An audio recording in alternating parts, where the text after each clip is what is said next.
tomoqdagi anginani nima uchun olib tashlash kerak? Xo'sh, surunkali tanzlit degan kasalligimiz bor.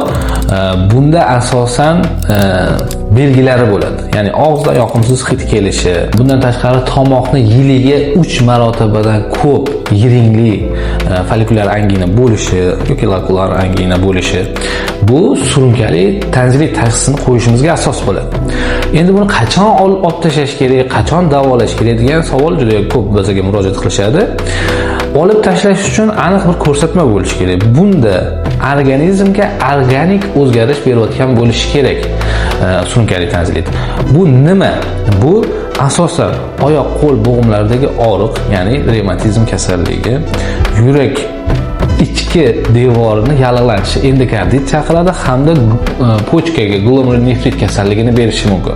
Agar shunaqa holatlarni boshlanishini sezgan taqdirimizda ham darhol bezni olib tashlash, ya'ni tanzilektomiya jarrohlik amaliyoti o'tkazishimiz kerak bo'ladi. Bu videoni tomog'i tez og'rib turadigan tashlaringizga jo'natib qo'yishingiz mumkin.